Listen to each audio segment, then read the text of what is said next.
होना था, उस समय नाथपंथी महात्मा मोतीनाथ जी, जिनको टूटिया महाराज कहा जाता था, उन्होंने भाई जी की पूज्य दादी रामकौर देवी को यह आशीर्वाद दिया था कि और कौन, मैं ही तो आऊँगा, तेरा पौत्र असाधारण होगा। उस भाव के साथ पूज्य महाराज जी का यहाँ सदैव आशीर्वाद मिलता रहता है। मैं मंच पर उपस्थित आदरणीय चरमानी जी और विष्णु प्रसाद अजितसरिया जी से निवेदन करता हूँ कि वे संयुक्त रूप से पुष्पगुच्छ प्रदान कर महाराज जी का स्वागत अभिनंदन करें। आदरणीय माली जी और अजितसरिया जी भाई नितेश जी सहयोग करें।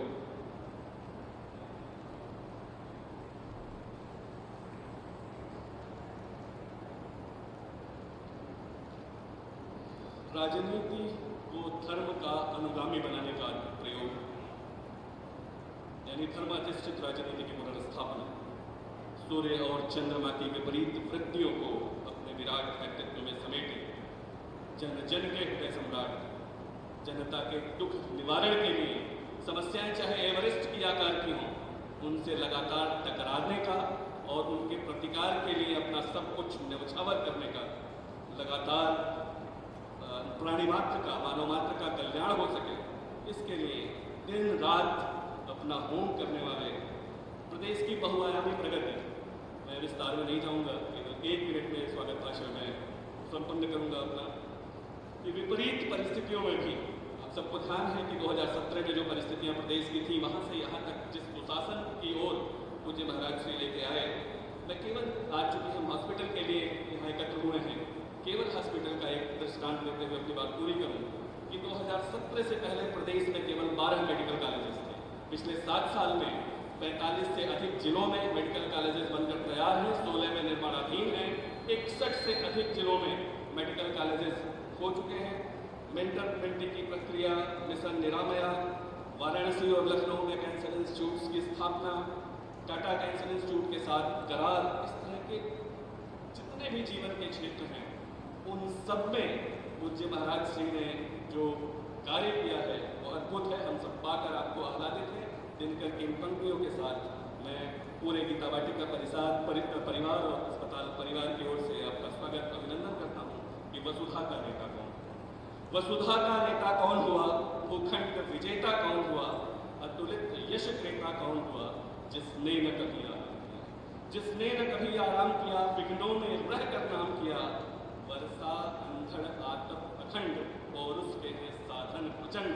उसी तरह से लगातार आतप और उस प्रचंड स्थितियों से लगातार जूझते रहने वाले आदरणीय इस प्रदेश के मुखिया पूज्य महाराज श्री का इस परिवार की ओर से, गीता वाटिका परिवार की ओर से हृदय से स्वागत अभिनंदन। मंच पर उपस्थित अन्य 2 जन भी इस परिवार के सदस्य ही हैं, उन दोनों का यहाँ उपस्थित आप सभी का गीता वाटिका परिवार की ओर से मैं स्वागत अभिनंदन करता हूँ।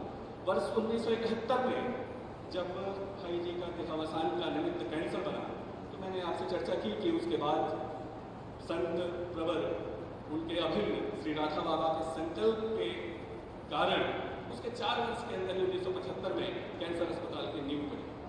आज 50 वर्ष, लगभग 50वें वर्ष में अस्पताल प्रवेश कर चुका है। वास्तव में ये मंदिर सेवा का मंदिर है, जो पूरा अस्पताल परिसर है वो सेवा मंदिर के रूप में कार्य करता है। कैंसर रोगियों के उपचार के समय यहाँ के चिकित्सक, यहाँ के सेवाभावी आदरणीय भूपेश सिंघानिया जी और भाई रसंदू जी, वो सब केवल उस भाई जी के कष्ट का ध्यान रखते हैं।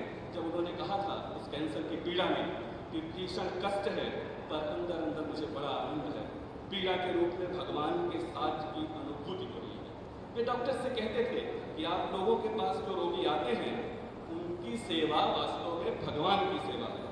अस्पताल के 50 वर्षों की सेवा यात्रा का प्रगति प्रतिवेदन प्रस्तुत करने के लिए मैं आमंत्रित करता हूँ, आह्वान करता हूँ अपने आदरणीय भाई श्री रसंदू जी फोगला का। श्री रसंदू जी फोगला अस्पताल के यात्रा, जो पूरी यात्रा है उसकी प्रगति है, उसका विवरण।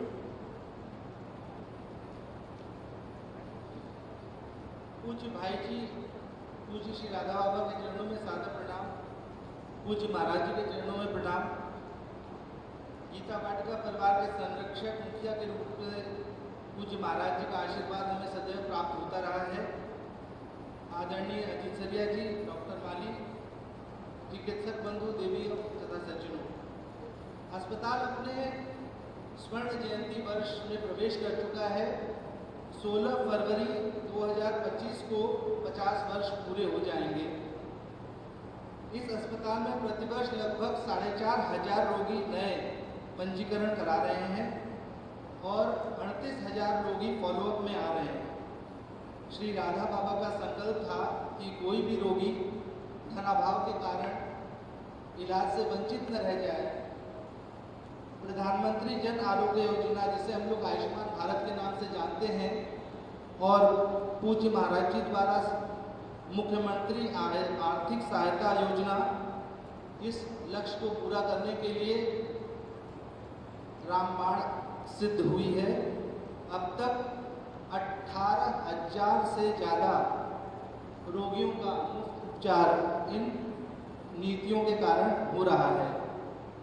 1982 में कोबाल्ट थेरेपी इस अस्पताल में स्थापित हुई थी और 2024 में लीनियर एक्सेलरेटर, जो पूरे परिक्षेत्र में चिकित्सा विज्ञान की दृष्टि से आधुनिकतम टेक्नोलॉजी है। अस्पताल के कुशल चिकित्सकगण, सेवाभावी और संवेदनशील कर्मी पूरे सेवा के मेरुदंड हैं। वैश्विक स्तर पर कैंसर के इलाज के लिए जिन अत्याधुनिक मशीनों और पद्धतियों का प्रयोग किया जा रहा है, वह लगभग सभी उपकरण मशीनें एक ही छत के नीचे भगवान की कृपा से उपलब्ध हैं। इसके पूर्व वर्ष 2021 में जब पूरा विश्व कोरोना की बीमारी से स्वास्थ्य सेवाएं आर्थिक चुनौतियों से जूझ रही थी, उस समय पूज्य महाराज जी के आशीर्वाद से true beam linear accelerator machine शासन की ओर से 8.5 करोड़ रुपए, जो कि उस मशीन का आधा 50% था, संस्था को मिला, जिससे आज तक हम लोगों ने 2,500 रोगियों का इलाज किया है। यह जो मशीन का आज लोकार्पण पूज्य महाराज जी ने किया है, उस मशीन से प्रतिदिन 150 रोगियों का अन्य उपचार हो सकेगा। अभी तक हमारी क्षमता 150 रोगियों का उपचार करने की थी और अब वह दुगनी होकर के 300 रोगियों की हो गई है। 17 करोड़ रुपए मूल्य की इस मशीन में 3D CRT, IMRT, IGRT जो इलाज की उच्चतम प्रणालियां हैं, उनसे इलाज होता है। कैंसर की तीनों विधाओं, कीमोथेरेपी, रेडियोथेरेपी और सर्जरी एक ही छत के नीचे उपलब्ध है। MCH ऑन्को सर्जन द्वारा सर्जरी हो रही है। शीघ्र ही मॉड्यूलर OT ब्लॉक बनकर तैयार होने जा रहा है। कैंसर की रोकथाम के लिए जन जागरूकता में आपका अस्पताल पिछले 20 वर्षों से कार्यरत है। कैंप का आयोजन ग्रामीण क्षेत्रों में हो रहा है। पिछले 3 वर्षों से हर सप्ताह 2 कैंप का आयोजन ग्रामीण क्षेत्र में हो रहा है, जिससे हम लोगों में जागरूकता और अर्ली डिटेक्शन का काम कर रहे हैं। चाइल्ड कैंसर केयर फाउंडेशन के सौजन्य से सर्वाइकल कैंसर के उन्मूलन के लिए प्रथम चरण में 200 लड़कियों को HPV वैक्सीन लगाने का काम 15 जुलाई से प्रारंभ करने की बात है, जिससे उनमें कभी भी सर्वाइकल कैंसर न हो। निकट भविष्य में MRI, PET CT, DNP, radio technology, brachytherapy advancement, बच्चों को कैंसर में इलाज और एक 250 बेड का कैंसर रोगियों का अस्पताल बेड बढ़ाने की योजना है। कैंसर के सभी रोगियों को मुफ्त भोजन, उनके परिजनों को बहुत ही न्यूनतम दरों पर भोजन व्यवस्था और भारतीय पद्धति योग, आध्यात्म, आयुर्वेद के माध्यम से पंचविधि मानसिक, भावनात्मक, शारीरिक, सामाजिक और व्यावसायिक पक्षों का संरक्षण करने का भी विचार है। अंत में हनुमान प्रसाद पोद्दार कैंसर अस्पताल लगभग 50 वर्षों की सफलता की इस कहानी का प्रत्यक्ष प्रमाण है और भगवान की अहेतुकी कृपा, संतों के संकल्प से सब कुछ संभव हो रहा है। यह मेरा विनम्र मत है। इस कैंसर अस्पताल को 50 वर्षों तक सुचारू रूप से चलाना और अगले कुछ दशकों के लिए बड़े लक्ष्यों का निर्धारण करना किसी व्यक्ति या व्यक्ति समूह का बल पौरुष नहीं है, केवल भगवान की कृपा और हमारे संतों की कृपा से ही यह संभव हो पा रहा है। वही हमारे अवलंब है। धन्यवाद। बहुत बहुत धन्यवाद। भाव ढेर सारे हैं, लेकिन समय का जो आज व्यतिक्रम है उसको मैं समझता हूँ, इसलिए वो संग्रहित होकर केवल 4 पंक्तियों की काव्य अभिव्यक्ति के साथ जो टूटी फूटी मेरी पंक्तियाँ हैं महाराज श्री के लिए, उसके साथ ही मैं उनके श्री चरणों में निवेदन करूँगा कि समर्थ भालपट्टिका ललाट दिव्य तेजमय कृष्ण निर्णय कराल काज वेदमय कृषि उद्योग विज्ञान को नवीन कीर्तिमान दी, पूरे वसुधा के फलक पर राम ध्वजा तान दी, जिधर भी दृष्टि घूमती कोटि हाथ साथ हैं, कर्म आपके लिखे नवीन इतिहास है। इन्हीं अपनी टूटी फूटी काव्यव्यक्ति के साथ मैं बिल्कुल समय न लेते हुए पूज्य महाराज श्री के श्री चरणों में निवेदन करता हूँ कि वे अस्पताल परिसर को, गीता वाटिका परिवार को अपना आशीर्वचन प्रदान करें। पूज्य महाराज श्री।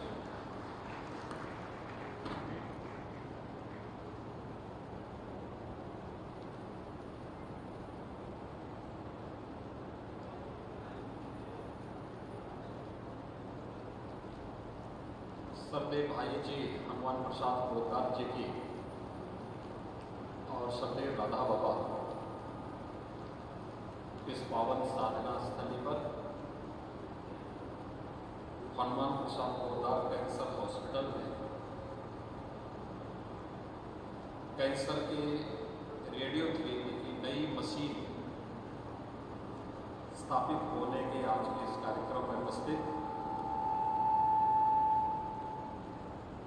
चिकित्सालय के इस हनुमान प्रसाद पोद्दार कैंसर हॉस्पिटल के ट्रस्टी श्री विष्णु अजीत सरिया जी,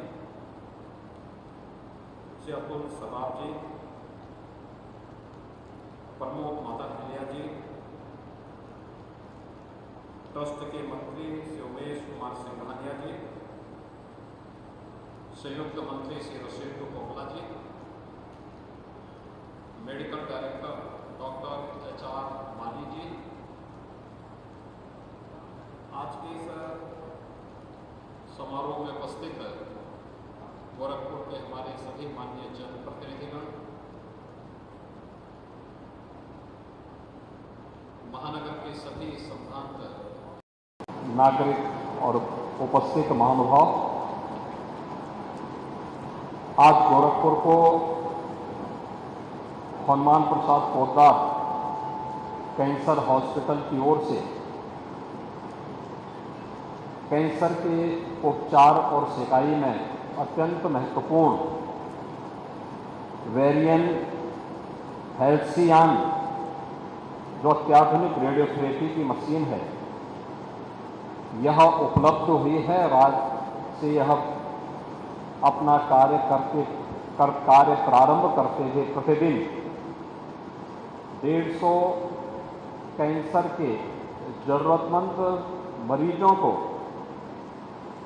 रेडियोथेरेपी की उत्तम सुविधा उपलब्ध करवाने में सहायक होगी।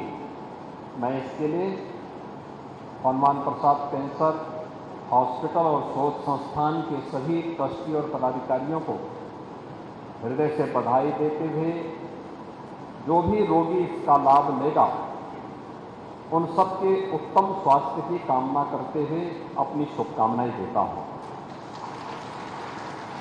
हम सब जानते हैं कि व्यक्ति हो या संस्थान, अगर हम समय के अनुरूप नहीं चलते हैं तो समय हमें पीछे धकेल देता है और फिर हम काल के गाल में समा जाते हैं, हमारी पहचान समाप्त हो जाती है। हमें समय से 10 कदम आगे चल करके चलने की सामर्थ्य होगी तो हम समाज की एक स्वस्थ प्रतिस्पर्धा का हिस्सा बन पाएंगे। यह व्यक्ति के जीवन में भी, समाज के जीवन में भी और संस्थाओं के जीवन में भी अक्सर सही उतरता है। आज के समय में मेडिकल हेल्थ के क्षेत्र में नित नए अनुसंधान हो रहे हैं। अगर हम उस नए अनुसंधान के साथ नहीं जुड़ेंगे, उस नई टेक्नोलॉजी के साथ नहीं जुड़ेंगे, हम पिछड़ जाएंगे। लोग हमारे पास नहीं आएंगे। जहां लोगों को अच्छी सुविधा प्राप्त होगी, लोग वहां पर जाकर के अपना उपचार करेंगे, क्योंकि आज का समय लोगों की पेइंग कैपेसिटी को काफी बढ़ा चुका है। सरकार की इतनी सुविधाएं वर्तमान में मिल रही हैं, चाहे वह प्रधानमंत्री मोदी जी की स्वास्थ्य सुविधा के लिए प्रारंभ की गई प्रधानमंत्री जन आरोग्य योजना, आयुष्मान भारत की योजना हो, या उत्तर प्रदेश के अंदर वर्तमान सरकार के द्वारा संचालित मुख्यमंत्री जन आरोग्य योजना की सुविधा हो, या मुख्यमंत्री राहत कोष से गरीबों को प्रदान की जाने वाली चिकित्सा सुविधा के लिए राहत। लाखों लोग इस सुविधा का लाभ प्राप्त कर रहे हैं, तो स्वाभाविक रूप से वह भी चाहेगा कि उसको अच्छी सुविधा प्राप्त हो। जहां आज की अत्याधुनिक टेक्नोलॉजी भी हो, सुविधा भी हो, और साथ साथ चिकित्सकों का व्यवहार और पैरामेडिक्स का व्यवहार भी अच्छा हो। संस्थान को आगे बढ़ने के लिए दोनों चीजें बहुत महत्वपूर्ण हैं। एक, हमारे साथ जो टीम है वह टीम संवेदना से परिपूर्ण हो। एक गरीब की, एक पीड़ित की संवेदना के साथ भी अपने आप को जोड़ सके, उनके दुख को अपना दुख मान करके कार्य करने वाली टीम हो। इसमें टीम प्रबंधन में भी हो सकते हैं, और साथ साथ संस्थान के चिकित्सक, पैरामेडिक्स और वहां के एक एक कार्मिक के साथ भी यह अक्सर से जुड़ा होता है। और दूसरा, चिकित्सालय समय की गति से 10 कदम आगे चल करके अपने आप को आगे बढ़ाने की सामर्थ्य रखता है। आज मेडिकल हेल्थ के फील्ड में या कैंसर ट्रीटमेंट के फील्ड में कहां पे कौन सी नई टेक्नोलॉजी आई है, अगर उस टेक्नोलॉजी के साथ हम चल रहे हैं तो लोग हमें फॉलो करेंगे, लोग हमारे पीछे चलने के लिए मजबूर होंगे। लेकिन अगर हम उसको नहीं कर पा रहे हैं तो हम पीछे धकेल दिए जाएंगे, पीछे हट जाएंगे। और इसीलिए मैं धन्यवाद दूंगा हनुमान प्रसाद पोद्दार कैंसर हॉस्पिटल और शोध संस्थान को कि इन्होंने समय की गति को पकड़ा। नए नए यहाँ पर कैंसर पेशेंट के लिए तकनीक को लाने में उन्होंने लगातार कार्य किया, और आज इसी का परिणाम है कि 2013 में EBRT एक्सटर्नल बीम रेडियोथेरेपी की यहाँ पे 6 MB लीनेज मशीन की स्थापना की गई थी। लेकिन जैसे उसकी टेक्नोलॉजी पुरानी पड़ी तो 2019 में संस्थान ने इंट्रा कैविट्री रेडियोथेरेपी की 5 चैनल ब्रेकीथेरेपी यूनिट की स्थापना यहां पर करने में सफलता प्राप्त की। अभी 19 की ये मशीन यहां पर कार्य कर ही रही थी, किसी दौरान दुनिया के अंदर इस फील्ड में रेडियोथेरेपी के लिए नई टेक्नोलॉजी आई, और जिसमें यहां पर multiple energy variant true beam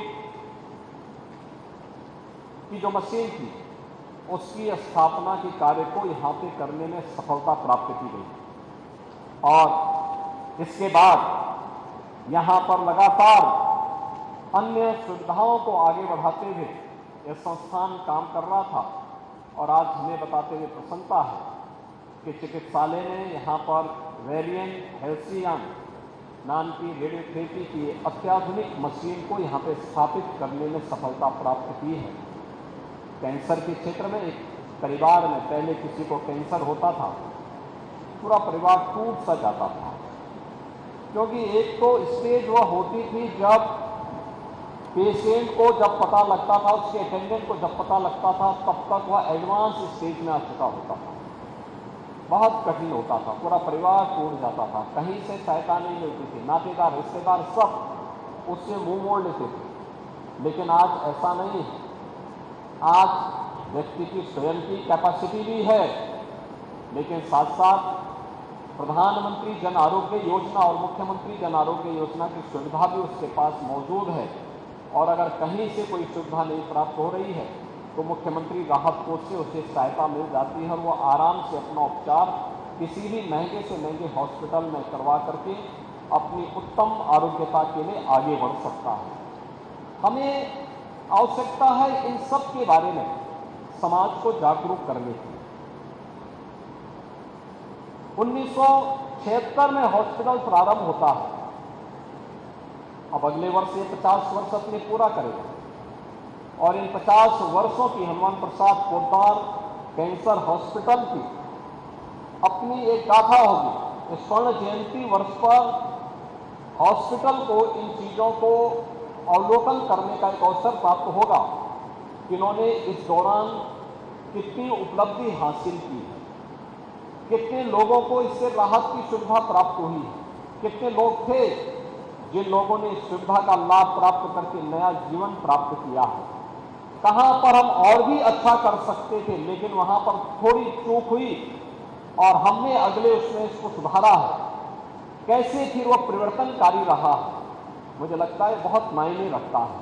और स्वास्थ्य सेवा के क्षेत्र में इस प्रकार के कार्यक्रम हमें एक नई पहचान दिला सकते हैं। और मेरा मानना है कि धर्मार्थ संस्थाओं को शिक्षा के क्षेत्र में, स्वास्थ्य के क्षेत्र में बहुत कुछ किए जाने की आवश्यकता है। तो सरकार के भरोसे रहकर के नहीं, सरकार अपने स्तर पर कर रही है, लेकिन सरकार के साथ साथ अगर धर्मार्थ संस्थाएं भी और निजी क्षेत्र भी इस क्षेत्र में जुड़ करके सहयोग करती हैं तो हम बेहतरीन से बेहतरीन सुविधा भारत के नागरिकों को उपलब्ध करवा सकते हैं। आज यहाँ पे हनुमान प्रसाद कैंसर हॉस्पिटल में यह अत्याधुनिक सुविधा कैंसर के रेडियोथेरेपी के जो पेशेंट हैं उनके लिए उपलब्ध हुई है। मैं cancer Hanuman Prasad Poddar cancer hospital से जुड़े हुए अपने सभी पदाधिकारी और ट्रस्टियों को इसके लिए बधाई देता हूं। हम सब जानते हैं भाई जी का पूरा जीवन लोक कल्याण के लिए समर्पित था। राधा बाबा का पूरा जीवन लोक कल्याण के लिए समर्पित था और उनका तो कहना ही था कि नर सेवा ही नारायण सेवा है। किसी भी रूप में हम सेवा के किसी उपक्रम के साथ जुड़े हुए हैं, किसी भी रूप में है, मुझे लगता है वह हम सबके लिए जीवन की आत्मिक संतुष्टि का और मोक्ष प्रदान करने वाला एक क्षण होता है जब हम किसी गरीब के साथ, किसी पीड़ित के साथ खड़े होते हैं। और यही ध्येय वाक्य भाई जी ने दिया था कि नर सेवा को नारायण सेवा के रूप में मान करके, ईश्वरीय सेवा के रूप में मान करके अगर हम कार्य करते हैं तो ये मान करके चलिए कि हम सच्ची मानवता की सेवा कर रहे हैं। और सच्ची मानवता की सेवा का मार्ग जो उन्होंने प्रशस्त किया था, आज 50 वर्ष के बाद भी उसका लाभ हनुमान प्रसाद पोद्दार कैंसर हॉस्पिटल और इस गीता वाटिका के माध्यम से गोरखपुर और पूर्वी उत्तर प्रदेश के लोगों को प्राप्त हो रहा है।